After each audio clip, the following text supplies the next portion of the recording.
Yeah, go ahead. I'm listening to you. Victorious Buddhas, compassionate ones, throughout the infinite worlds of the 10 directions, grant your blessings so that the inner and outer work that I accomplished today bears the fruits that multiply beyond imagining and extend to the very limits of this existence to benefit myself, the ones I love, and the countless other beings of the six realms. Thank you, Julia. Thank you. All right, welcome everybody. Let's sit together. I think I wrote somewhere that I would stream today's session, so I might as well do that. It will be streamed in the Samogakaya channel.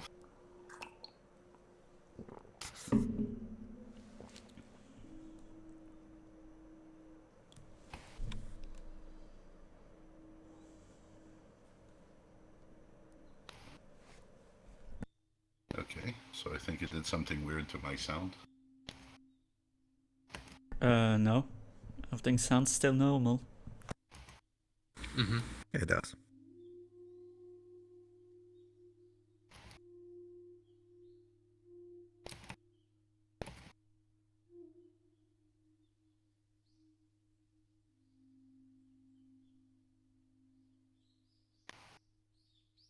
Okay. Nope, it Do doesn't. you guys hear me still?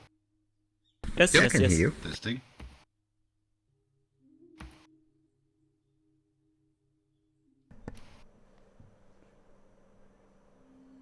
But we hear some clicks. Yeah. Can you guys Something hear is me? weird. Yes, yes, we can hear you. Yep. This thing? Maybe his output isn't working, so he doesn't hear us.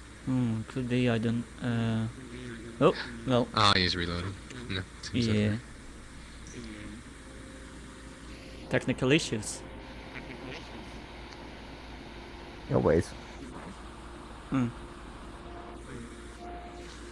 Must have been that pesky Discord thing where, you know, sometimes when you stream it says, "Oh, would you like to use this new audio output device?" Like it Oh, tries to use yes, my yeah, monitor a lot of the time, every bloody and time it'll Discord switch. keeps switching on me. It's like... Discord, stop doing that. Yeah, it's so frustrating.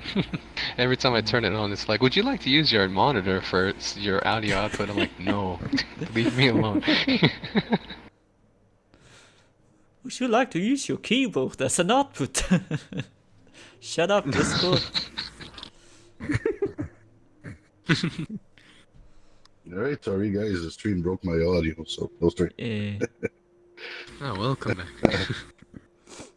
It's Discord Alright, switching so audios all the let's, time, I think. Yeah, it is, but sometimes when it switches, you cannot switch it back, so I had to exit VR chat completely to be able to regain control. And I'm not trying it again. So, hey, let's just get in the mood. Let's just get ready for our little meditation. I'm sorry, I do too many presentations these days. All right, so let's take a deep breath.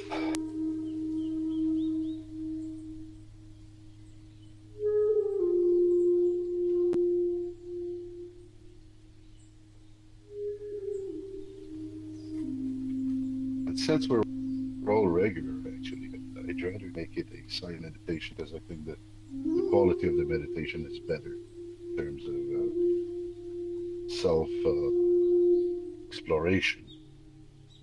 But as I said that, we have a new guy here. Hello, Split Seams. Welcome. And so I might give some pointers. All right, so after we took a deep breath, let's start scanning our body. Tip of our head, areas around our eyes. Keep our eyes open a little bit, looking 45-degree angle of ourselves. Make sure your back is straight. Area around here is relaxed as well. Jaw, neck, shoulder, arm, legs. You can balance yourself a little bit back and forth, left and right, to make sure that the body is perfectly balanced. And then I'll just ring the bell and observe the breath for the next 10.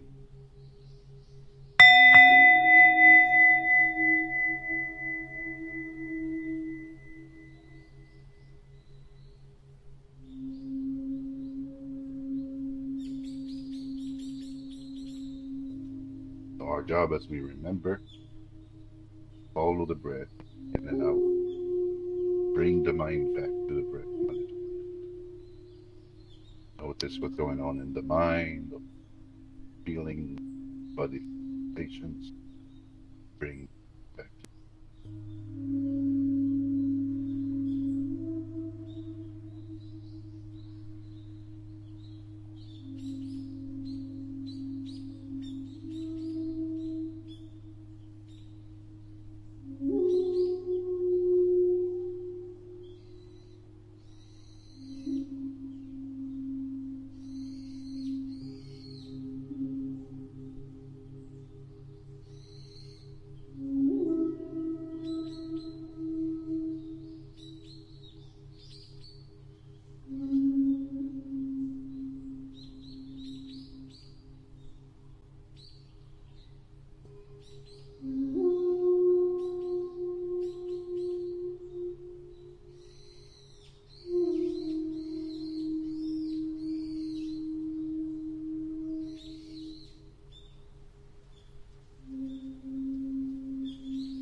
The fuck is this shit, bro? What are you doing in here?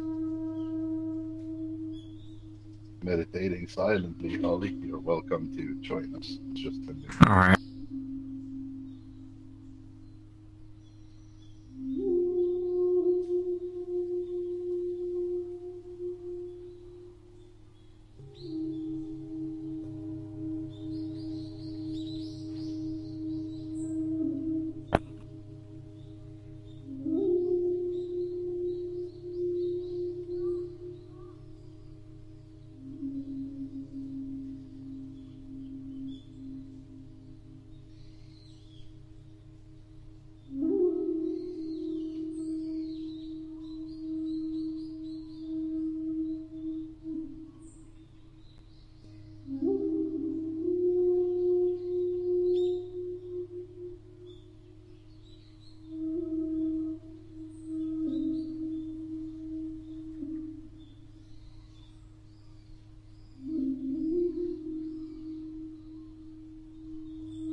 Ohayou gozaimasu.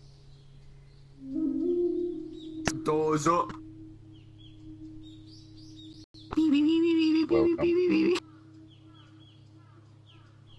Konnichiwa, watashi wa Joshua desu.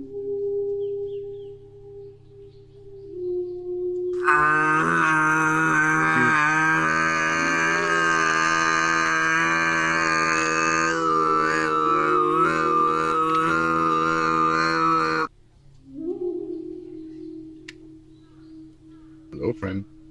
Welcome.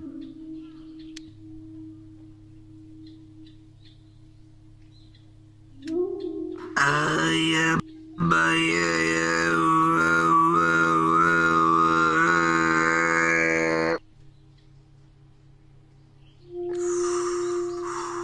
my story, a lot like my past, misunderstood.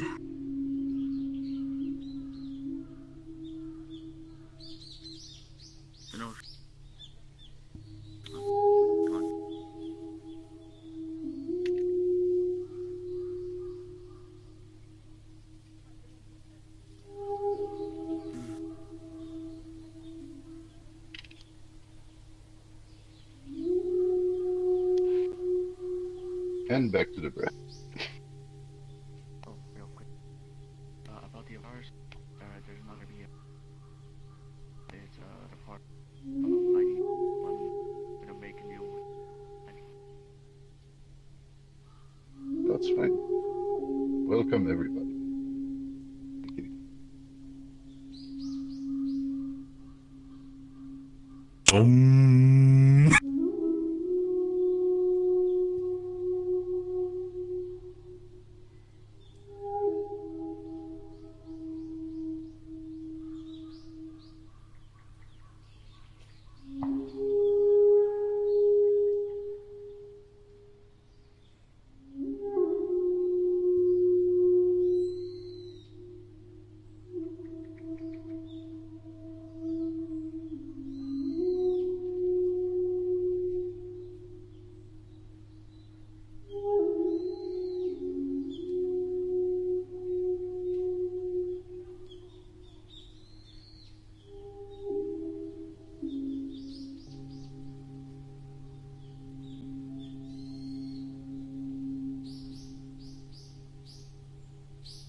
No.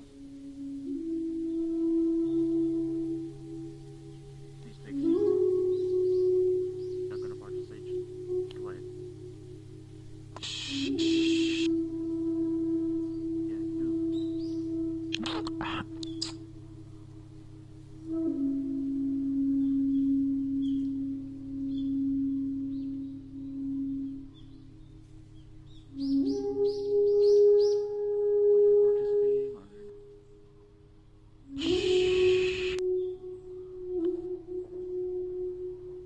Are you participating or not?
right. So that was quite an eventful meditation session there. Hope you guys managed to bring yourself back to the peace anyway. Uh, it's just like in real life, unexpected things happen, and we have to develop our wisdom to learn how to manage that and recover quickly from disruptions and trauma, which is something I hesitated doing today. I almost wrote in Discord to ask you guys if you'd rather get a projection.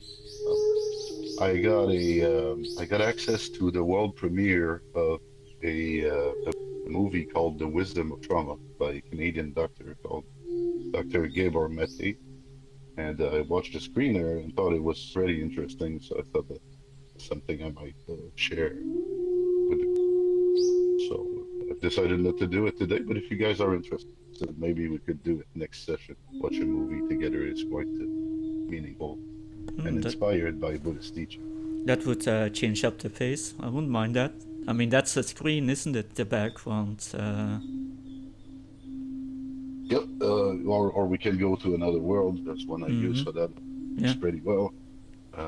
Or we can even stream it in Discord. I mean, if we want a full screen experience. Yeah, But it's a good really idea. cool. It's about trauma and how when we don't recover from it, can lead to a search for pleasure, and how that search of pleasure often turns into addiction. So I feel that these are very current topics in the world right now. Very important topics as well as we learn to unprogram ourselves to the Buddhist teachings. And so it's a nice introduction to all of it. But let's stick with our program today. I really want to finish that long chapter that we had started together. So we were, I think, at number 10 of the chapter, and I will just follow the same formula. I will read after each section. If you guys have commentaries, feel free to formulate them, and otherwise I'll give it the presentation. I think it's just 3 pages and a half today, so it shouldn't be too much of a problem. All right. So let's start with this, and welcome to all the new faces. Please have a seat, enjoy the session. Welcome. All right, so 10 goes like this. There was a young man named Srona who was born in a wealthy family but was of delicate health. He was very earnest to gain enlightenment and became a disciple of the Blessed. On the path to enlightenment, he tried so hard that finally his feet bled. The Blessed One pitied and said, Srona, my boy, did you ever study the harp at your home? You know that a harp does not make music if the strings are stretched too tight or too loose. It makes music only when the strings are stretched just right. The training for enlightenment is just like adjusting the harp strings. You cannot attain enlightenment if you stretch the strings mind too loosely or too tightly. You must be considerate and act wisely. Srona found these words very profitable and finally gained what he sought. So my question to you today there is, how do you relate that to your practice? You feel like sometimes you're trying too hard, not hard enough. What's your struggle there? Well, I'd say it's about finding a middle way. I mean, just like with meditation, if you're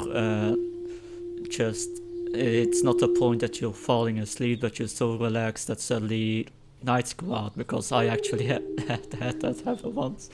But it's also not the point that, that you keep thinking, I have to get in a deeper meditative state the entire time, and you're just keeping yourself stressed out, and trying to find a middle way of it all.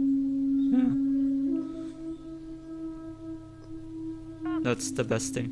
Well, for me, it's try not to force the mind into something, but don't let it too loose. Just keep it in the middle. So you guys are both describing the middle way there, and what would that middle way there? What does it mean to have our mind in the middle?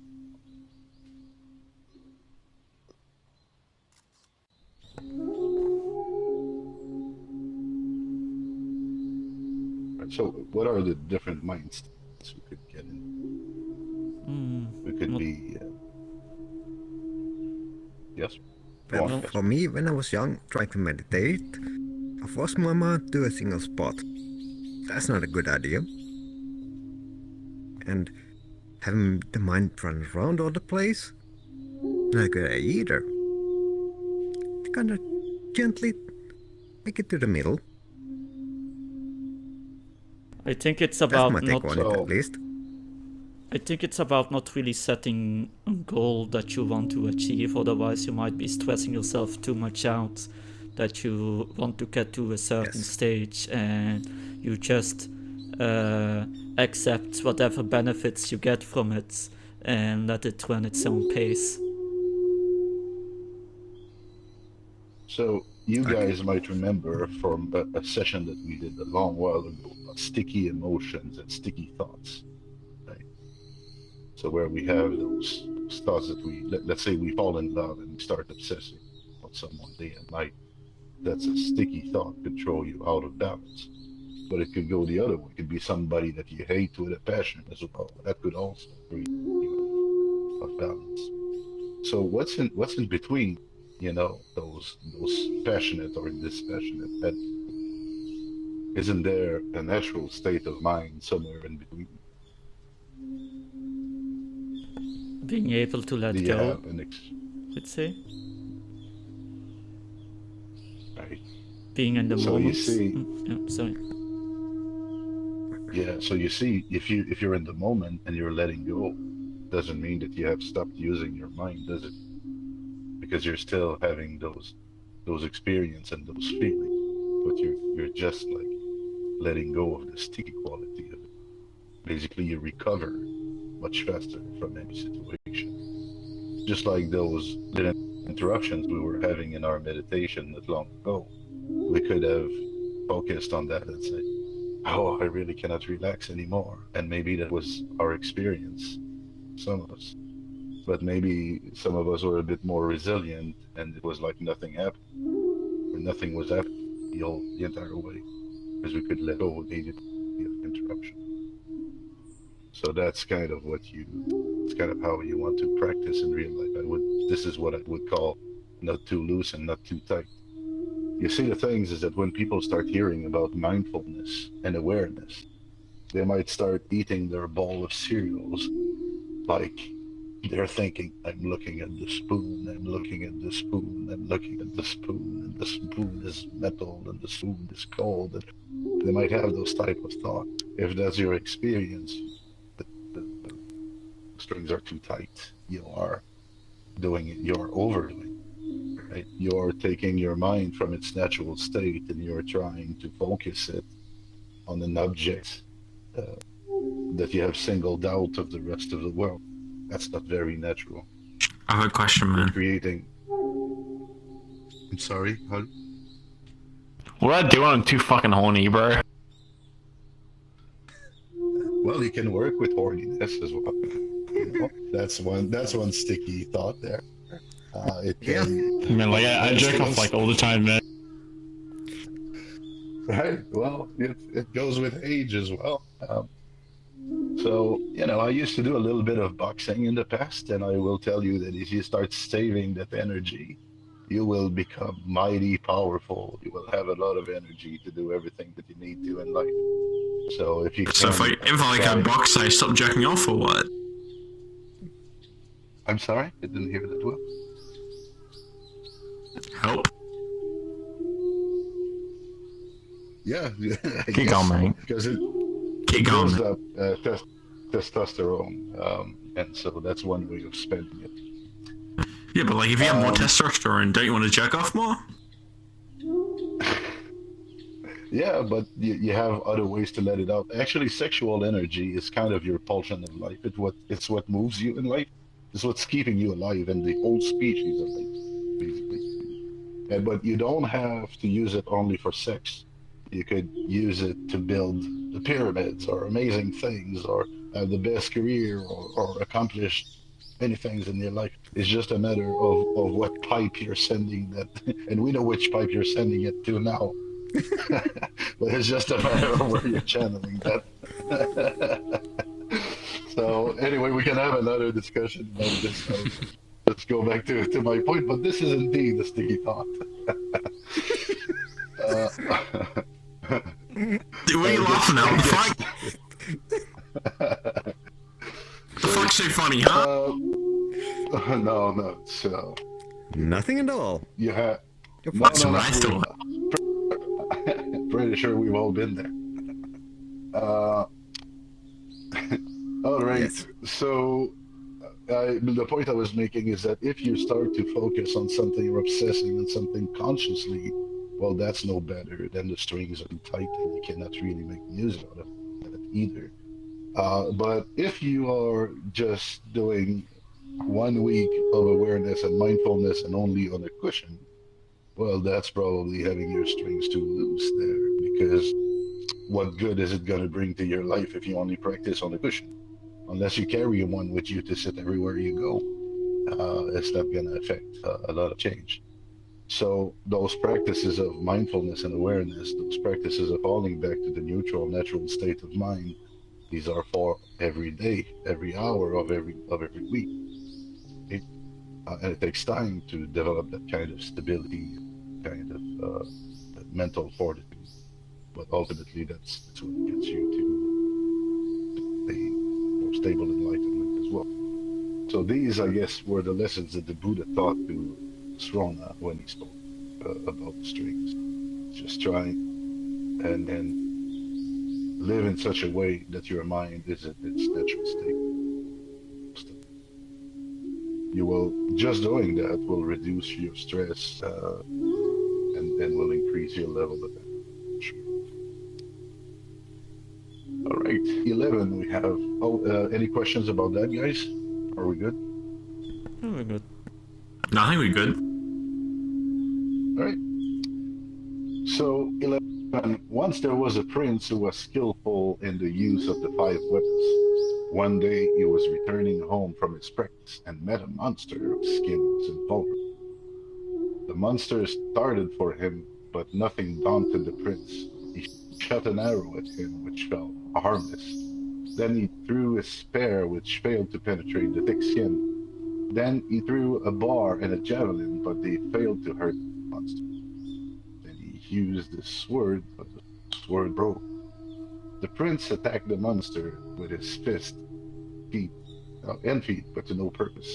For the monster clutched him in his giant arms and held him fast. Then the prince tried to use his head as a whip, in vain. The monster said, "It is useless for you to resist. I am going to devour you." But the prince answered, "You may think that I have used all my weapons and am helpless, but I still have one weapon left. If you devour me, I will destroy you from the inside of your stomach." The courage of the prince disturbed the monster, and he asked, "How can you do that?" The prince replied, "By the power of the truth." Then the monster released him and begged for his instruction. The teaching of this fable is to encourage disciples to persevere in their efforts and to be undaunted in the face of many setbacks. So, if you guys know the story of Jonah and the whale, and if you have heard also, well, there are so many things even in sci-fi like that. I remember, I think, Men in Black, the guy getting into that big extraterrestrial and destroying it from within.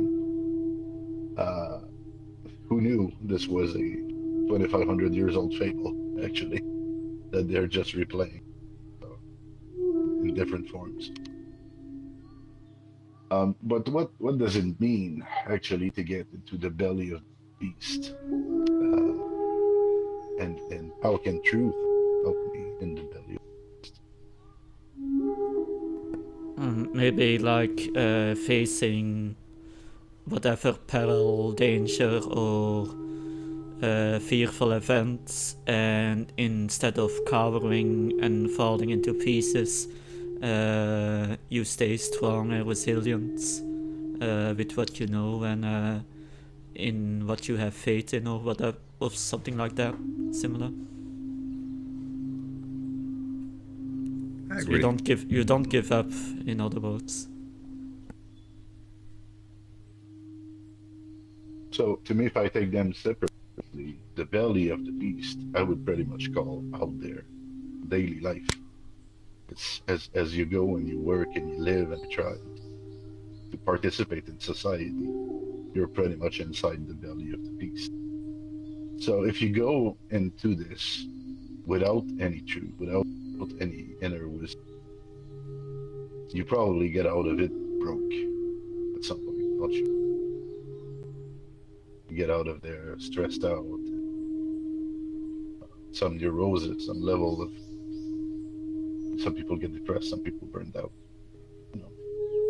So that's what I would call the beast, this big machine, this big world that can turn us upside down. As opposed, for example, to a peaceful forest. You can stay there for a long, long while and it wouldn't happen. But the kind of jungle that we have created is pretty man-made, pretty artificial. Many, many artificial things. And for example, we are the only animals on Earth that wake up with an alarm clock or to carry cell phones around. And all of these things, they increase our stress, keep us on our toes. So when you're living like this, you are in the belly of the beast. Now, what if living your truth is just remembering that, to fall back to the neutral state, the peaceful state of mind, to let go of sticky thoughts and sticky emotions and just breathe through life, wouldn't it feel better? So that's how you vanquish from the beast. You can fight it any way you want. Have you ever tried? Hey, bye, split. See you next time. Take care. So, you could try just like he did. You could try scratching and yelling and kicking, punching this beast, the society, and it will probably just get you in jail or something like that. But if you start just being impermeable to it, if it just starts rolling off your back, then obviously you will triumph over the beast. So to do that every day of the year requires a lot of wisdom. Let's move on maybe to the next point because this one connected with the previous point. So both odious self-assertion and shamelessness often offend mankind, but dishonor and shame protect human beings. People respect their parents, elders, brothers, sisters because they are sensitive to dishonor and shame. After self-reflection, it is meritorious to withhold honor from oneself and to feel ashamed by observing other people. If a person possesses a repentant spirit, one's sins will disappear. But if one has an unrepentant spirit, one's sin will continue and condemn that person forever. It is only one who hears the true teaching rightly and realizes its meaning in relation to oneself who can receive and profit by it. If a person merely hears the true teaching but does not acquire, one will fail in one's search for enlightenment. Faith, modesty, humbleness, endeavor, and wisdom are the great sources of strength to him who is seeking enlightenment. Among these, wisdom is the greatest of all, and the rest are but gasped. If a man, while in his training, loves worldly affairs, enjoys idle talk, or falls asleep, he will be retired from the path to him. All right, so that's somewhat a violent one, encouraging us to feel dishonor and shame, which is not exactly what we would normally understand in the West, at least. It is not about, again, it is not about anything sticky. It is not about being shameful of who you are, or who you could be, or who you were. It's just saying, oh my, what did I do there? I laughed at this person, or I acted unkindly. So that moment of recognition, that moment that they call the moment of repentance in the text here, is really what we're focusing on. So it's the recognition that we have erred, that instead of contributing to create more harmony in this world, we have just created actually a little bit more division, a little bit more separation. We might have stimulated fear or anger in another person. And so it is important to recognize those moments, because that's kind of how we get to understand who we are and what our patterns are and what we need to work on. Buddhism is self-reflective. You can pick a Buddhist book any day, and every page you will recognize members of your family and your friends, and you may start, oh yeah, he's like that, ha ha ha, or oh yeah, my mother is like this, I condemn her. Or but if you use it to judge others, it's no good. But if you use the tools in your awareness to self-assess, and see what you can, and understand why you're doing these things and snap out of them, then it becomes your true master. Once you are able to do that, you don't actually need an external guru of any kind, because all of your interactions start teaching. So I guess that's the sense of dishonor and shame in this. And then the last paragraph was talking about faith, modesty, humbleness, endeavor, and wisdom, saying that wisdom was the biggest of all, and that faith, modesty, humbleness, and endeavor were just aspects of it. So let's start with the first one. How is faith an aspect of wisdom?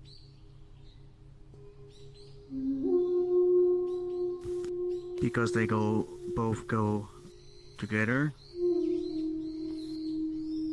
How so? Well, they're just natural. One cannot be that without having this. Like you cannot.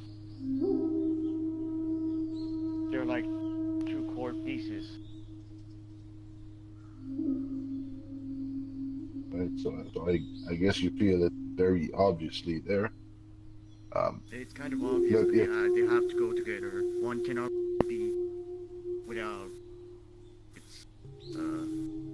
the other part. Otherwise, it's not wisdom, nor faith. Something else. It could also be about having faith in yourself and what you know as well. I mean, if you don't have faith in yourself and what you've learned, you probably also don't have any wisdom. For example, to have faith in your capability to improve and to change. And I know, Casper, that may speak to you personally, because I remember a guy that came here many years, well, not many years, but many months ago, and told me, I think I cannot go farther in my path anymore. You remember telling that to me, that you were blocked, that there was nothing to do? What'd you say? I said, do you remember telling me when you first came into the Sangha that you were blocked, that you were not making any progress anymore, and you basically had lost faith at that moment, right? So yeah. Did you recover faith in yourself and in your ability to progress ever since? Yeah, I think in the very beginning I was like that. I think this is just how my life was gonna be, and that I just have to like accept it, and just like ever since then. I mean, I would never have guessed I would have made such improvements compared to back then, but yeah, I do have to say, having faith. So now do you have faith in your ability to continue to improve? Yes, indeed. Right. So that's the thing. I think that's the Buddhist faith. When you start incorporating the teaching and they make you wiser, and then you can trust that you are going to get wiser if you live a certain way. Then you get into that symbiotic relationship where they really become one, as Don Shadow was saying. Like, because I have faith, I can progress. I can become wiser. It's not about believing blindly. I would like to ask a question: what the difference is between the word faith, as it's often used, for example, in religious practicings, like having faith in a specific deity, compared to when we use the word fate, what it means in that context, because fate is often used in a more religious kind of way, I think. To me, they all mean the same thing in every tradition, but unfortunately, the meaning was lost through hundreds, if not thousands, of years of ceremony.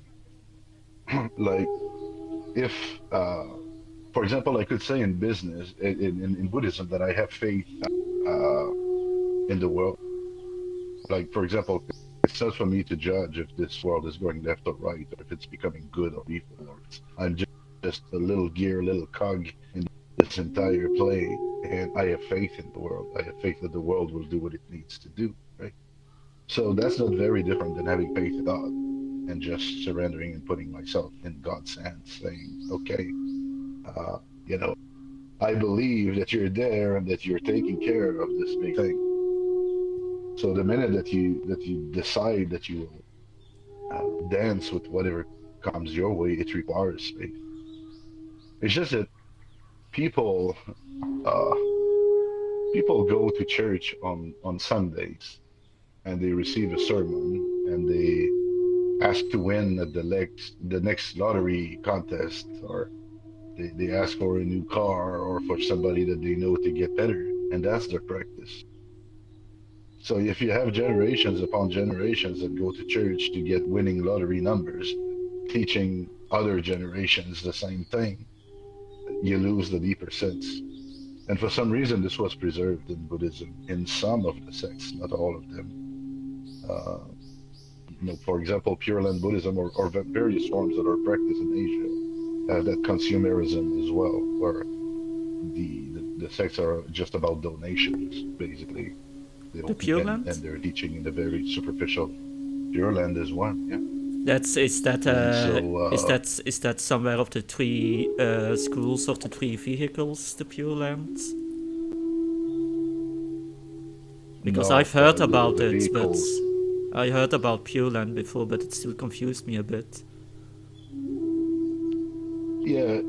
So when you think about Buddhism, think about the Buddha and what he taught, which were the fourfold truth.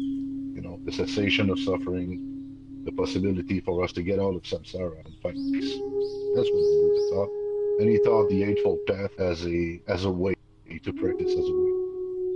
Everything else has been people trying to explain that better and creating all kinds of vehicles and all kinds of literature in their own particular cultural flavor, so that people would get it and would walk the path.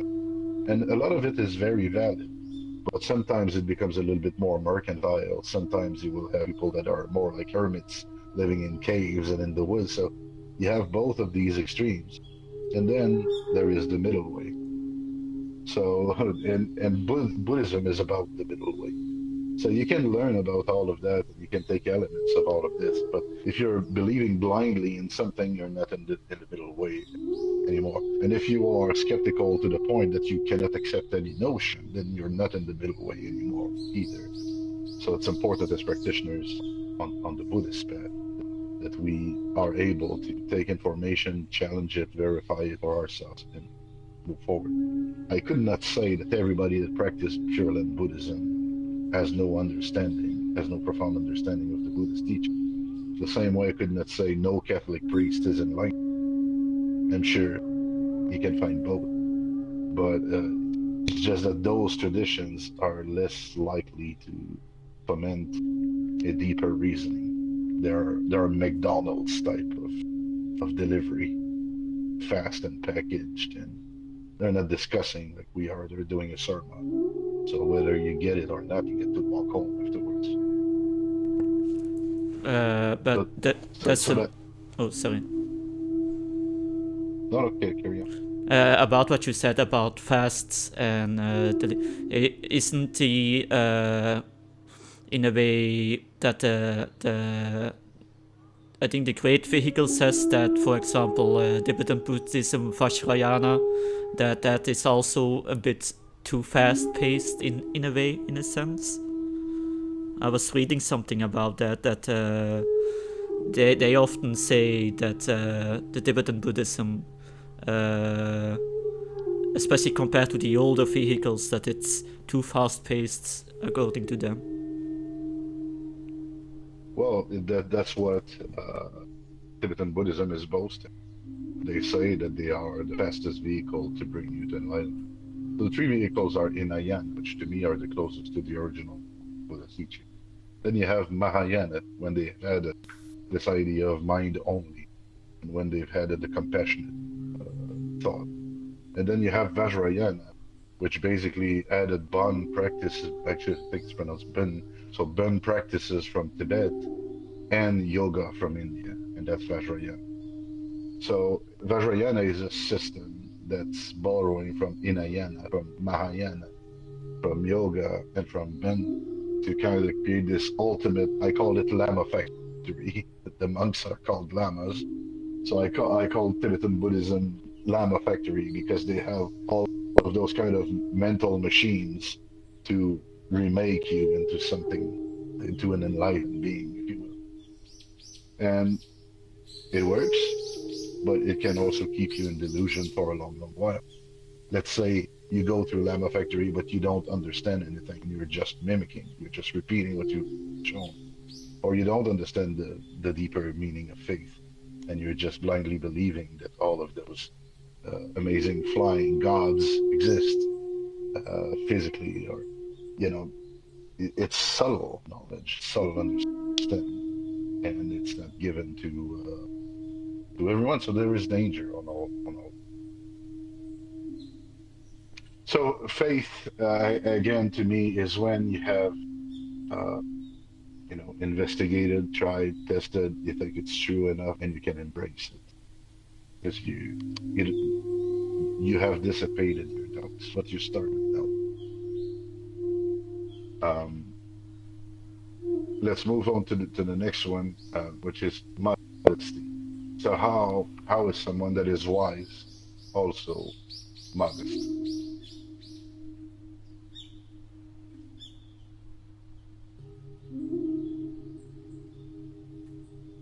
I think being modest can mean that you are still open to critique and the possibility of being wrong.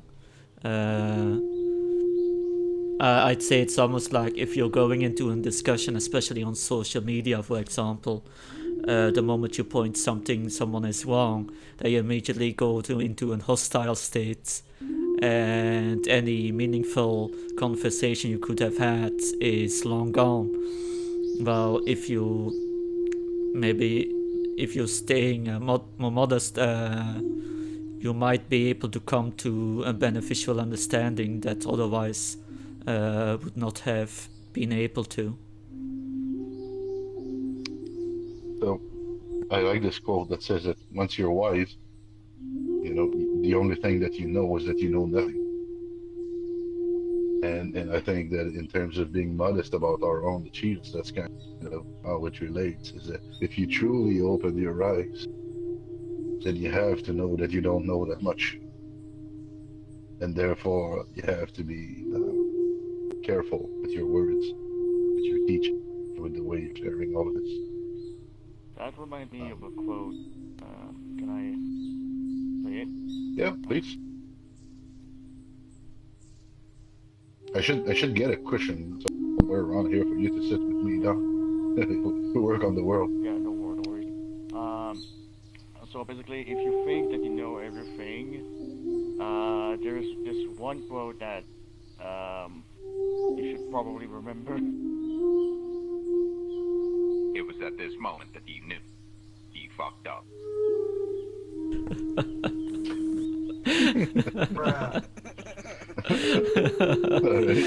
that was goodly timed. All right. Okay, I'll take it. Every day we strive further away from the Buddha. Oh wait, no, that's not how it goes. So, next one was humbleness, and I guess that what they're saying there, because it kind of sounds redundant, modest, but I'm guessing that one is about your attitude, like not being proud that's being arrogant, and the other must be about your living condition, like decide to live humbly with what you need. And so, that's obviously wise, because if you're taking more than what you deserve, you're removing it either from the earth or from another person. So you're throwing things out of balance. And so, uh, to be humble and to live with just what you need and to be content with what you have certainly is a quality of wisdom. What about endeavor, which is the last one? How is endeavor a quality of wisdom?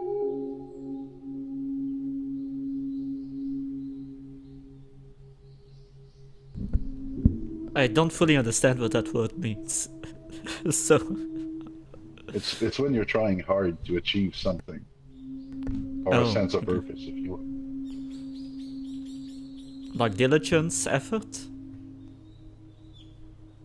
Right. Yeah. Would be Oh. like right effort on the Eightfold Path.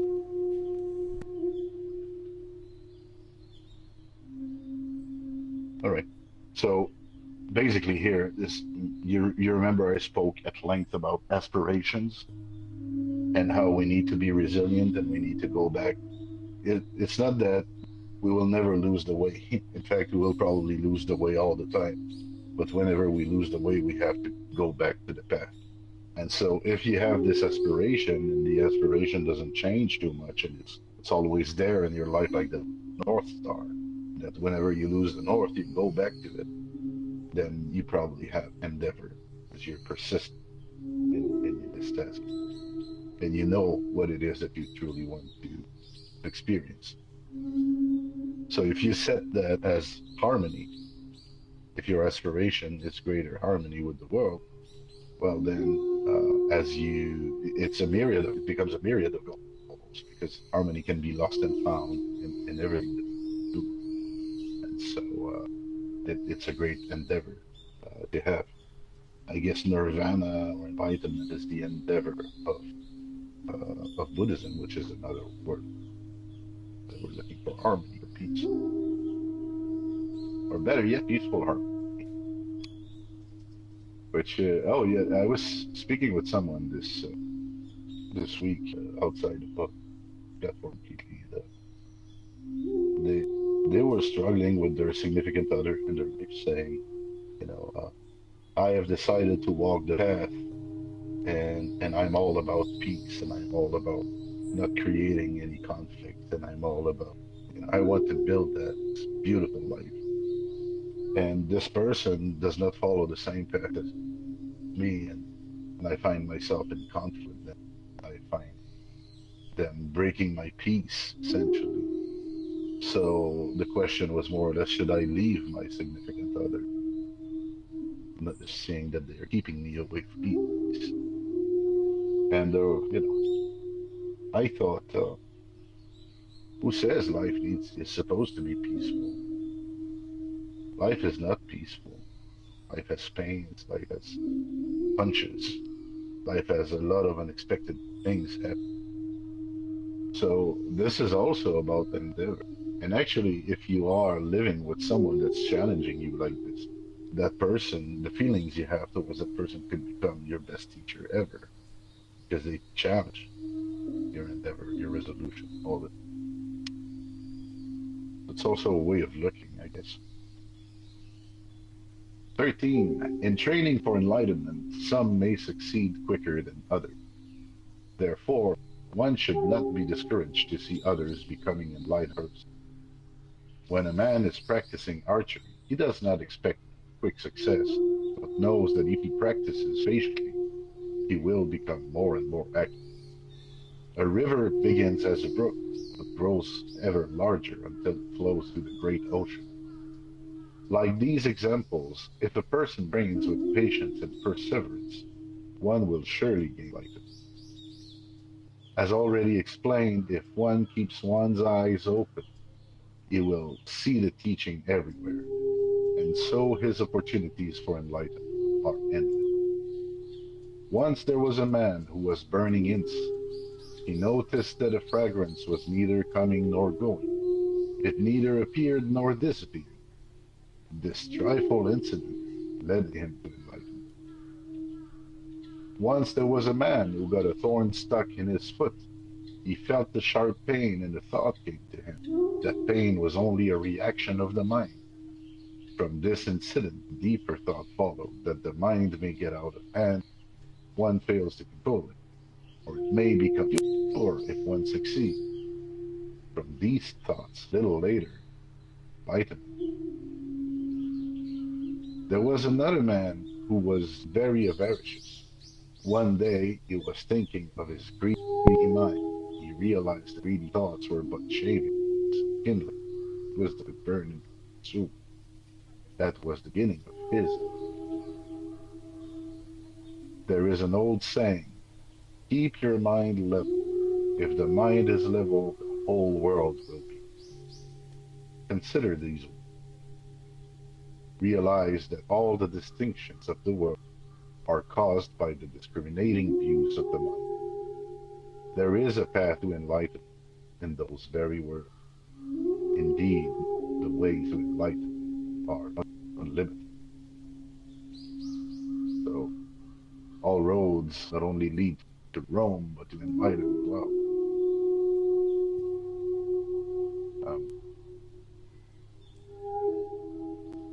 Also, there are moments of enlightenment when you recognize impermanence. Oftentimes, that's enlightening. When you witness a feeling that you have, and all of a sudden, because you noticed it, it kind of falls away of its own accord.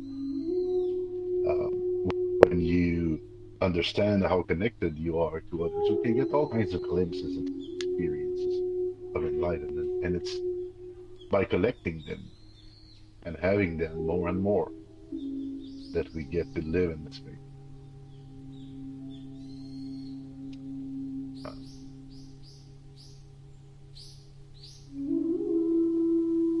I like how this part is quite in contradiction with many other scriptures that will tell you it takes eons and eons and many lives to become.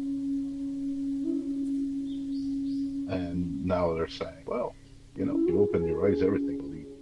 And yes, you can gain the life, no problem. So why do you say Buddhism contradicts itself like that there?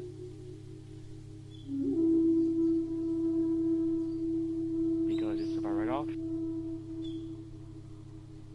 don't know. Yeah, that's paradoxical, definitely. The dual nature of reality. So yes, so you have what we live in. We live in reality, the relative truth most of the time, and there is kind of absolute view that we can take. Look at our reality as well. I guess, I mean, there's something called the two truths, like relative and absolute truth, that sometimes certain scriptures talk against each other, but it depends in what kind of truths were being told and something, depending who the audience is. Maybe it depends on.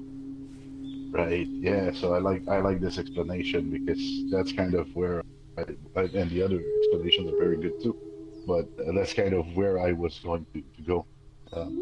You know, sometimes they say that yogis have superpowers, can levitate and shrink and fly and do to.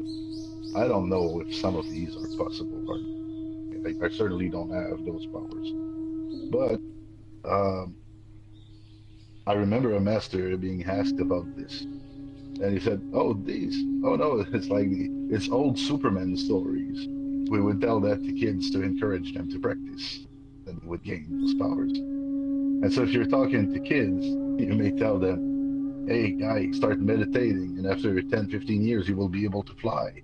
And the kid will get very excited and might, you know, it's just like when you're telling a kid, eat your vegetables, and you will grow tall and strong, right? So it's kind of how they went at it, according to this master, that they would use those superpowers to motivate kids in ancient times.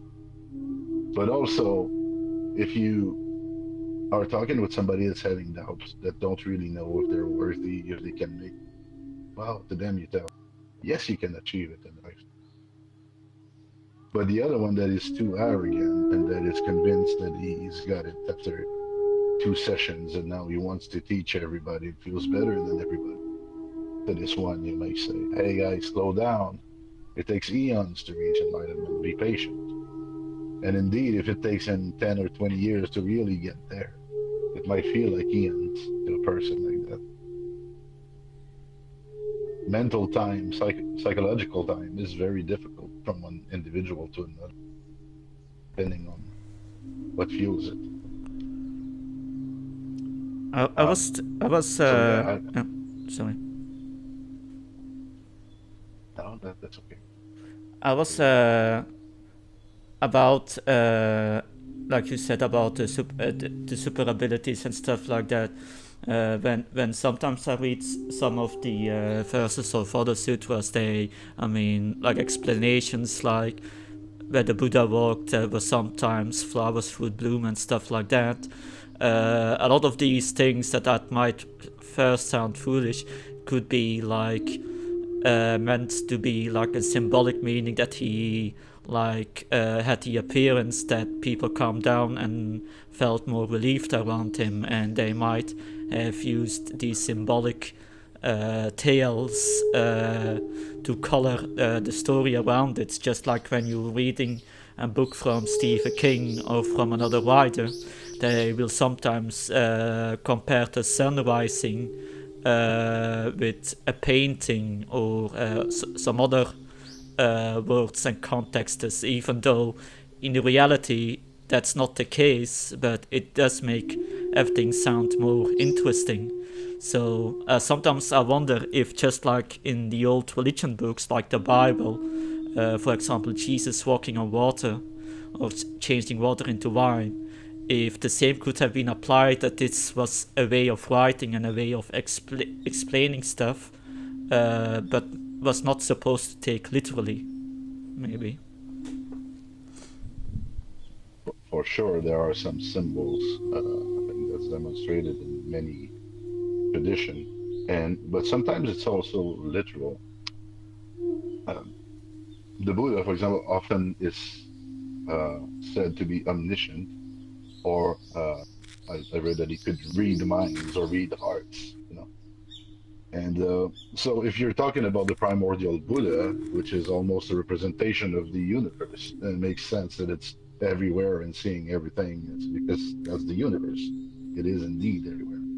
So that would be yes, a symbol for the universe, but it's also quite literal if that's what you're talking about. But about being a mind reader or a heart reader, well, let's say you've been looking at yourself a long while, and now you understand how you get angry in 500 different situations, and you understood how you get fearful in 1,000 more situations. You understand how you feel alone sometimes in many hundreds other scenarios. Well, when you see someone else who's just a human like you, more or less confronted with the same challenge that you were confronted, you cannot guess 100% what they're going through, but you can get pretty close. So that's the know thyself type of thing, that when you start really knowing yourself, you kind of get an experience of what others are thinking and feeling. Not directly connected into their head, but relating it, seeing it in their eyes, seeing it in their gestures. Uh, the more attention you pay, actually, the more tips you get about how they're thinking, feeling. So some of it is literal. So we have to be careful. And also, just like for those children, some people had very difficult lives, and what gets them to stick to the path is the beautiful things that they find in the path. So you don't want to cut the belief in Santa Claus too early either. You want to let the magic do its work, and have people embrace the path to the point where they decide what's real and what's not for them. So you're pretty right, as far as I'm concerned, that there is an interpretation for every audience there. And in fact, there is a world for each and every one of us on Earth. We all have our own filters and our own lenses, and if I choose to believe that is possible, then it's possible to me. It's none of your business, is it? So, yeah, we could argue that science proves or disproves this and that, but I mean, the minute that you believe it's real, no matter what science says about it, that's, I guess, what's happening there in terms of their interpretation, the interpretation Speaking of, of scripture about speaking how of long the, it takes. sorry. Yep. So, thinking about the same on the same topic, I've seen a couple of months ago, there was an experiment that there's a scientist on YouTube who actually does experiments about like the outer world, and he came up with this question, well, more or less a question, more like an affirmation that we all live in our own reality and prove it. And he actually he was sitting on the chair in an empty room, and someone gave a hit on an object, and what they concluded is everything that happens in your mind, you naturally will think it's happening to you. They were not hitting him. They were literally hitting an object, and the guy reacted like if he was actually hit. It was like, oh. So it kind of proves the fact that we all live in our own reality, and possibly we live in a common world. We just live in our own little world. Right. So yeah, that's one central teaching of Buddhism, that something happened to us at some point and we got fooled into this idea of thinking that we were separate, and we started looking at everything through our own lens.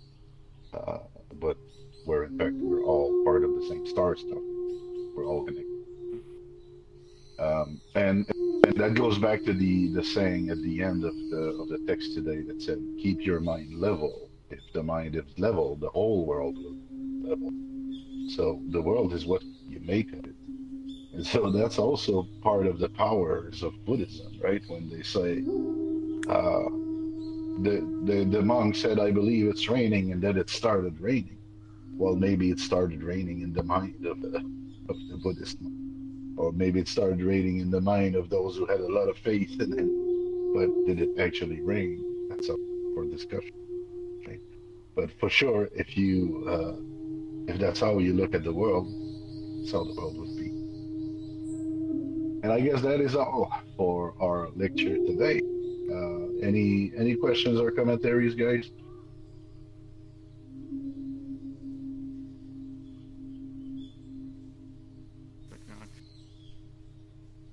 All right. So I guess one friend When someone's leaving. like, Ciao. Yeah. hey, Zinky, Awesome. I want to send you a screenshot of what I'm working on right now, and I want to share it with the community so you can see, and we can get everyone's feedback about it. It's the screenshot of the new temple I'm working on. I've been working on it while I was listening to today's session, and it's really Oh, interesting. The Buddhism mindset. Um, I actually would like to hear what you actually think about it, and you can share it whatever you want. But it's a work in progress, and it's totally based on this world, and I'm making it from scratch. So I hope you guys actually like. I'm gonna send it to all Zinky, right. and you guys can see it if you want. It's a work in progress. So yeah. Yeah, you can share it in the Samogakaya server directly, also, Don, if you like, and then people can give you feedback directly. That's fine by me. Okay.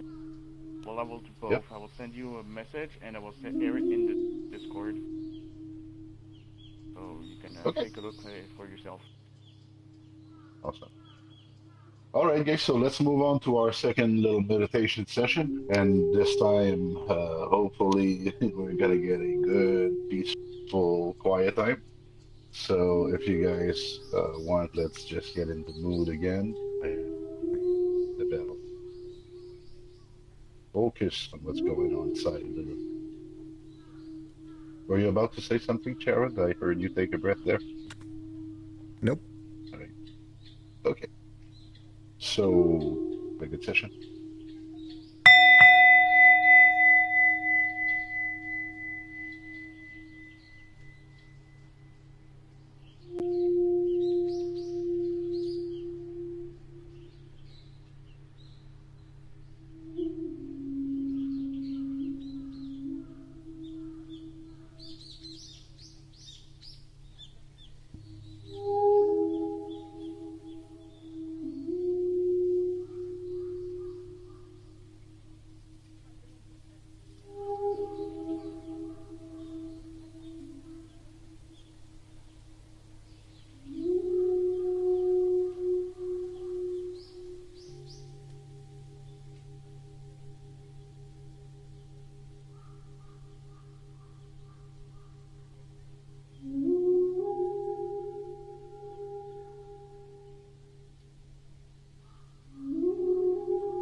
is it for today. Thank you for being here, all of you. I think you crashed or maybe ran out of battery, I'm sure. So let's just dedicate everything that we are learning and doing to the benefit of others, realizing that as we get a little better, so as we handle ourselves a little better, every then the world will be a little bit better. I'll see you next week. Thank you so much for being here. See ya. Oh, remember, next week we're gonna do the movie, right? You Yeah. on board with that? Yes. Yes, yes. Sure. Movie time. Let's do it. Yep. Yay. Okay. Namaste, guys. Namaste. Namaste. Namaste. Kyle, you there?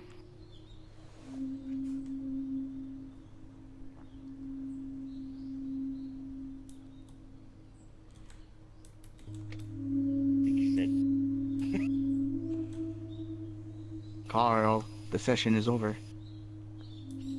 He is deep in a state. Yeah, he is. Meditative trance of sleep. Yes. That's kind of creepy. Think someone like that.